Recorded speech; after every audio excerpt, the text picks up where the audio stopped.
This week on Arizona Illustrated, a local coalition helps victims of the shadow pandemic. It's a lifeline for so many different survivors and victims of violence. This week's favorite place, Hi Corbett Field. As soon as you step into the ballpark, you are absorbed by a magical atmosphere and engulfed in a hive of activity. Transforming Tucson's walls into art. When I'm actually there with the paint, like in my actual element, doing the part of it that I love the most, that's when I'm the happiest. And when the protests end, will it matter? On one level, my fear is that, it's a passing fad.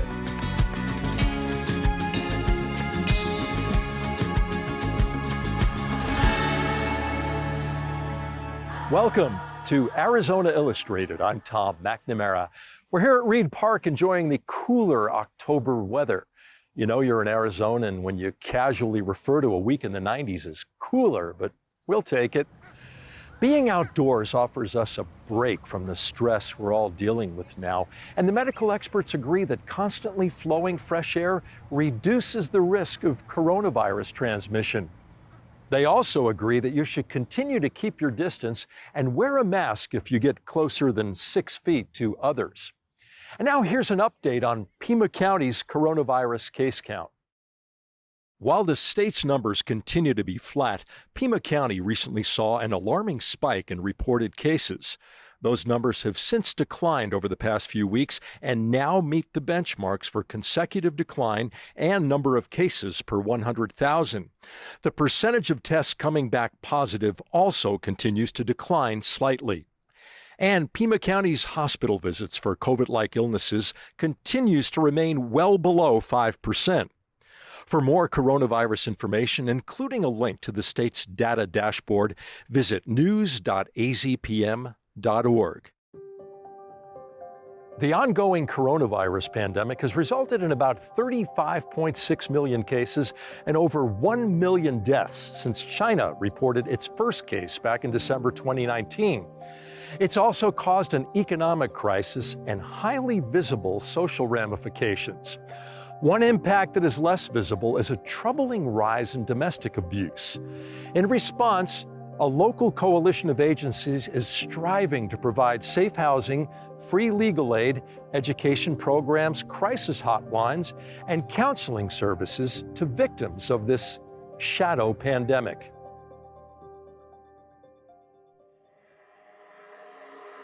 You know someone who is in domestic violence. Everybody knows someone. It's like a cancer.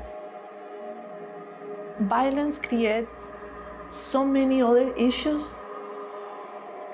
How can we work together? How can we analyze deeply and critically what is happening, what it means to be in a domestic violence situation, not only in the family, but in the whole system?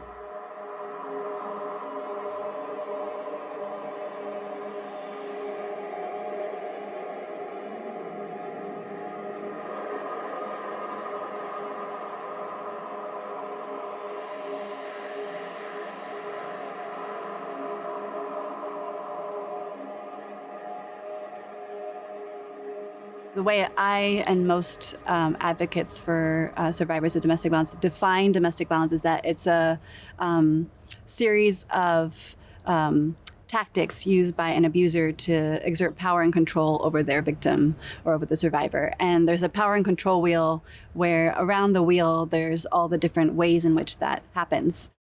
Emotional abuse is one, economic abuse is another, isolation, using gender roles, so using the hierarchy of patriarchy is one form, using children, using immigration benefits or immigration status. All of these are tactics that abusers use.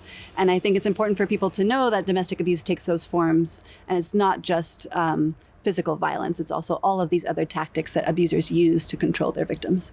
I mean, we know that having to get uprooted from where your home is not an easy ask.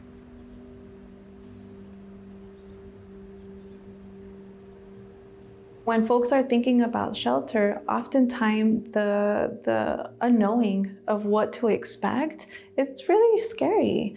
And to think that if the shelter is an environment where there's multiple people, multiple strangers, especially with COVID, right? We've seen all of the different ways that folks are starting to recognize what social distancing means, what it means to then have to be responsible, not only for yourself, but for those around you. But when you think about families, oftentimes an abusive partner will use that as a tactic to create some manipulation in that. And so a lot of times abusive partners might say something to the fact of, if our children contract COVID because you're taking them to an unknown place with a lot of other people, it's on you. Well, you can imagine that, if you're in a relationship where you are being subjected to abuse, perhaps before you could go to work and you could speak with your coworkers, you could go out and run errands. Perhaps you were home and your abuser was going out, but now people are self-isolating at home, and so they're spending a lot more time together, and there are more stresses on the people in that relationship, and so the abuse is rising because of the proximity and the stress. And then what we're seeing, fewer people accessing the walk-ins or call-ins to get community services, but more people who are trying to access the shelters. I think people are trying to tolerate as much as they can and survive as well as they can until it gets to a point where it's truly physically harmful and they're in danger, and then they're trying to leave.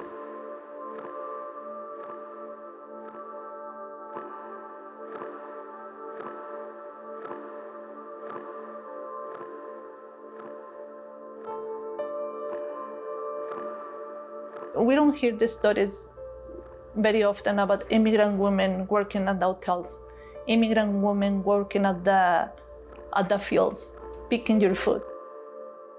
They have the issue, they are undocumented. If you say something about this, and then I'm gonna call the Border Patrol.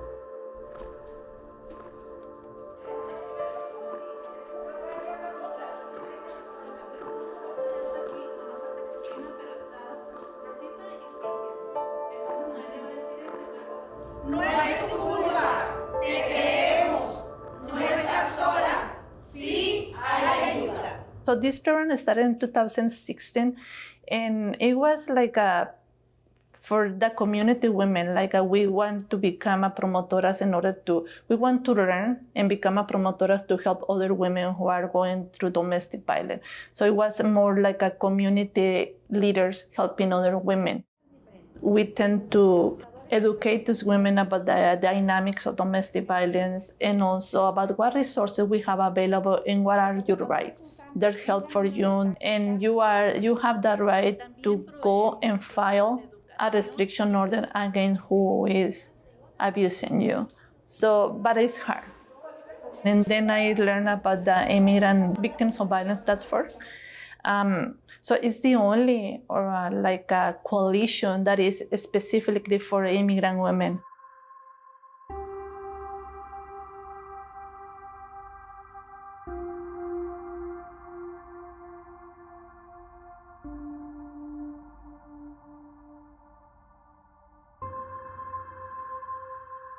Immigrant women do face specific obstacles in that, they're already living in the shadows if they're undocumented. They're already afraid of law enforcement. They're already afraid of discrimination on account of their status. So at the Domestic Violence Law Clinic here at the University of Arizona, we represent survivors in their legal cases. Most of those cases are when the survivor is trying to get an order of protection against their abuser that requires the abuser to stay away from them and not contact them. And the benefit of that is that once you have that order of protection, you can enforce it more easily than you could if simply the abuser was stalking you and you didn't have it in place. You can call the police, and simply violating the order of protection is an additional crime that the abuser's committing, and the police will respond. The abuser also goes into a whole database that the police have that can be useful when they're stopped for other reasons when they are engaging with law enforcement. We also advise clients in other cases, divorce cases, custody, landlord-tenant cases, immigration. A lot of people don't know in the landlord-tenant context that a landlord has a duty to accommodate a victim. If an incident of domestic violence has occurred, there's a duty to let them go from their lease and allow them to find a new place to live so they can find a safe place to live. Our partners, including Nagara, has been so incredible as it relates to immigration law, as it relates to divorce, all of the different things that where participants can consider next steps. Those partners with attorneys who are doing pro bono work, it's a lifeline for so many different survivors and victims of violence. Having free legal support, it means everything. It means the difference between somebody knowing nothing and staying in violence to somebody being able to have the opportunity to choose. The subject of our next story is a place that has welcomed families and fans of America's pastime for almost 100 years. It's also the next installment of our series, Favorite Places, a collaboration with the Southern Arizona chapter of the American Institute of Architects and the Arizona Daily Star, featuring local architects' favorite buildings, spaces, or places. For Frank Slingerland, it is Hi Corbett Field.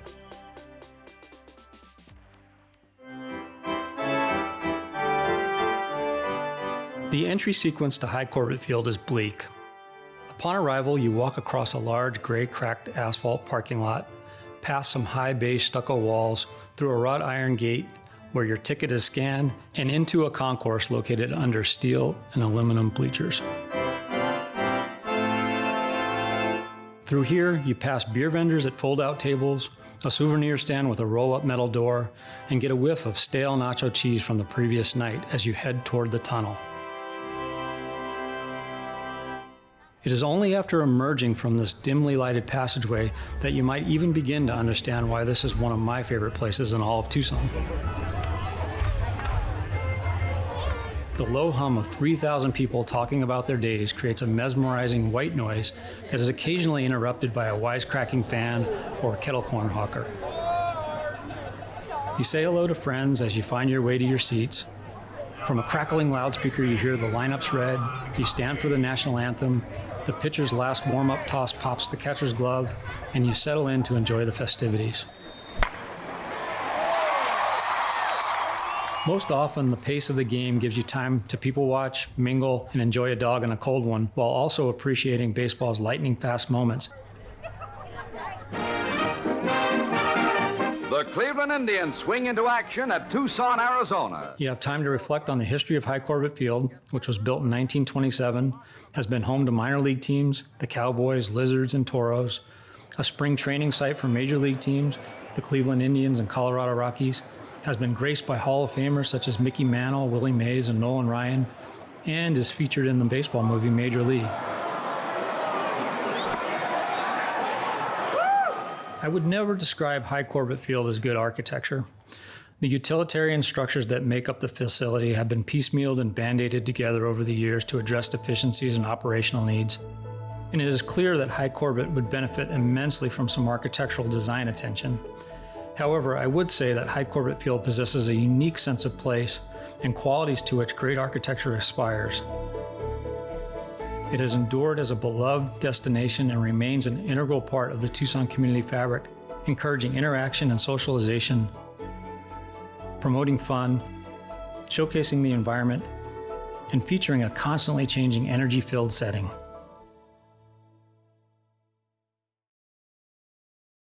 Be sure to join us next week when we visit our next favorite place, Grotto Hill. It seems no matter where you go in Tucson these days, you're likely to come upon a vibrant and thought-provoking mural. It's also likely that one of these giant works of art that you've seen was conceived and painted by artist Jessica Gonzalez, the Muralist.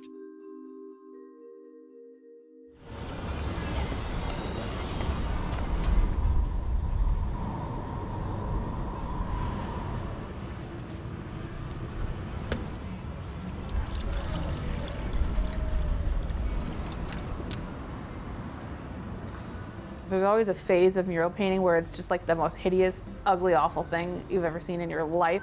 I just don't think it's ever gonna get better. You want that like satisfaction of like seeing it completed, and there's just a whole lot of stuff that comes in between. And the more time you take to do it right, the better the final result is. So excited for this mural. Me too. Gorgeous already. Oh, thanks. I did a lot of art in my youth as a way to negate some of the other things I struggled with, as far as like being extremely introverted, low self-esteem, and those kinds of things. And so I felt like art was a way for me to facilitate relationships with my peers. I started drawing my friends on the school bus, and they'd actually looked like them. So that's my first memory of thinking like, oh, this is a thing that I could keep doing. Art for Jessica is a walking, talking, breathing event.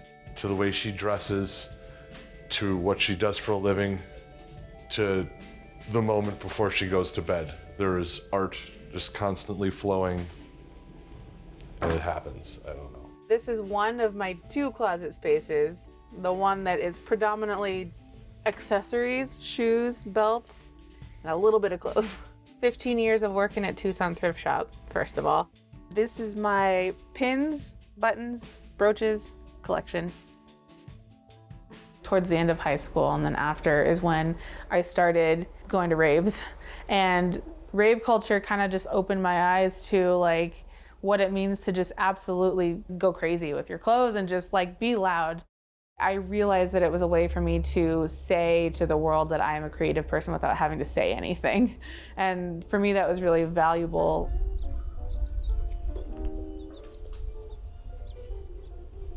The nice thing about working on large surfaces is there's like more area to cover. So there's these opportunities to kind of just get into a groove and get into a zone.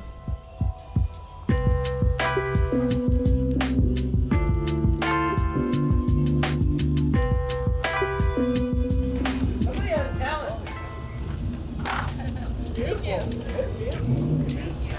When I'm actually there with the paint, like in my actual element, doing the part of it that I love the most, that's when I'm the happiest. I really didn't start painting much until I went to the U of A. I got a BFA in 2D art with a focus in painting. I always sort of thought that art would be my side gig. In 2016, for this City of Tucson Mural Arts program, they put out a call to artists on the news. I didn't really think I'd get it, to be honest. I ended up getting selected. This is the first thing I've ever done this big. The best way to learn something is to just throw yourself into it, so that's pretty much exactly what happened. Once I kind of like got out there and people started like recognized my work, it was kind of this like grounding thing for me that like this is a community that I love and I've been here a long time, and now I'm like establishing myself as a creative. So I started painting the Rialto murals in January of 2019. It's basically a wall of murals that rotate every 3 to 4 weeks. I learned a lot about designing quickly and coming up with designs that I could get up on the wall quickly. 2019 was an insane year for me. I'm sure that a decent amount of that has to do with the exposure on that corner. By the end of the year, I was totally swamped.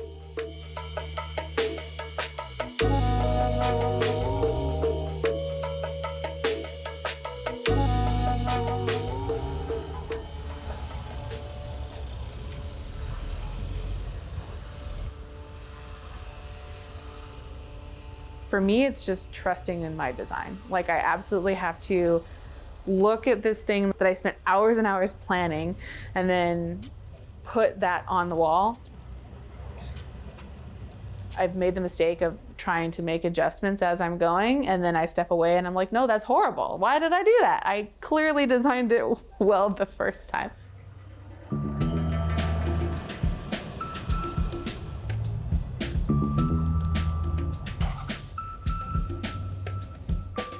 So it's trusting in the original design and taking all those little like tedious baby steps to get there.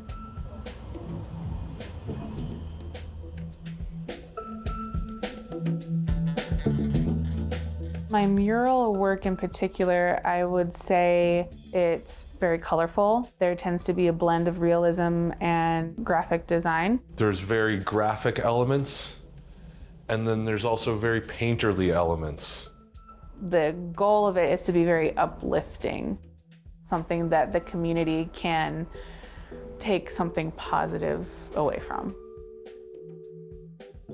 When COVID started, I was pretty convinced that my mural career was over.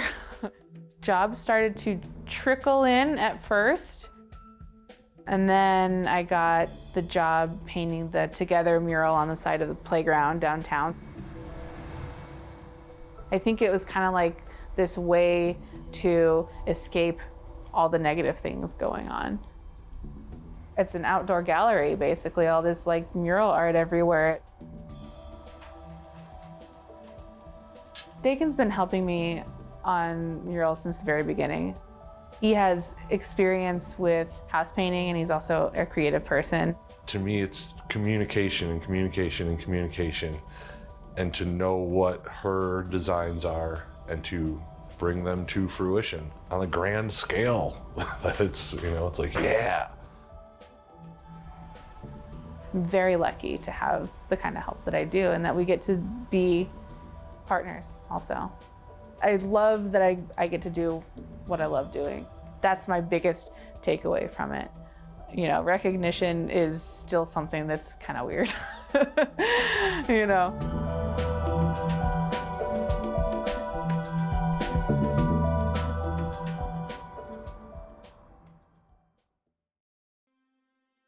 This summer's waves of protests calling for racial equality and continuing calls for social justice have prompted some to wonder, when will the protest end? And more importantly, what will happen when they do? Community leaders Sam Brown and Debbie Chess share their experiences, opinions, and have pondered, will it matter? So I keep wondering where we're at in terms of where white people are in this. You know, where are they in their growth and evolution around racism and the role that they can play. I don't think we've had open and honest enough conversations about that. What do they need to experience in order to shift this conversation? And that's something I would really like to see happen. You know, if you look at the suffrage movements, if you look at marriage equality, all of those movements have been deeply, deeply rooted in Black struggle. And so when white people see their connection to it and they get involved, it tends to skew towards the outcomes that are most advantageous to their cause.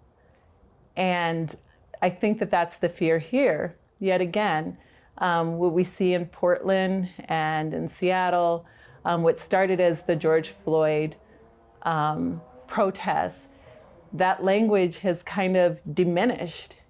And don't get me wrong, allies are allies. But we have to be sure we as Black people understand how precarious our struggles have remained over decades and decades, and how easily it is to co-opt black pain. I guess on one level, my fear is that, you know, it's a passing fad, and that it will it will pass and people's anger will subside, and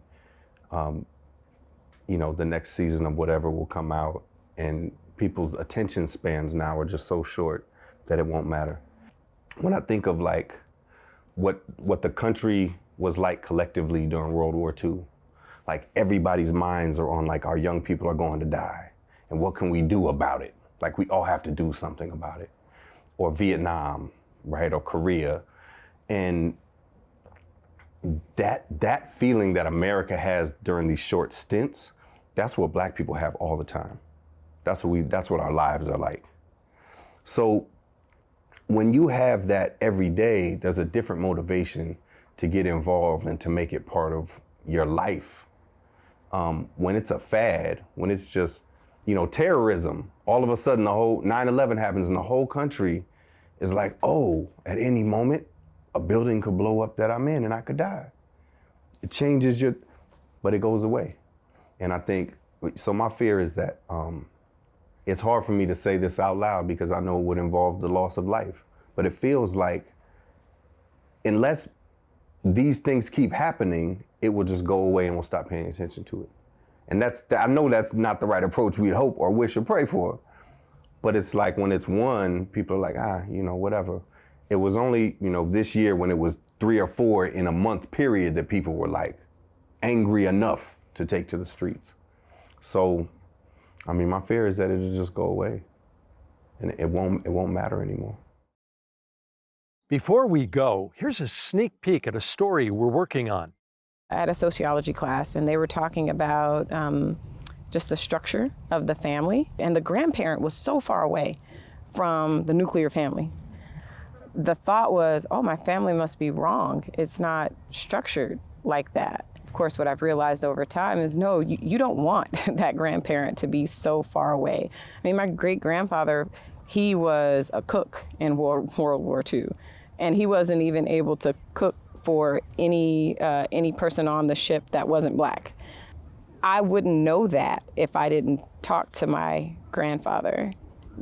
World War II could just be something that I read about in a book. But in order to get that experience and for that experience to be closer, it's important that we have relationships with those people who are from those time periods and have those lived experiences. I don't think that we pay enough attention to those lone warriors who are out there, who have seen so much, been through so much, and done so much for others. I just think that it's really important that we let them know how much we appreciate them. Thank you for joining us here on Arizona Illustrated. I'm Tom McNamara. See you next week.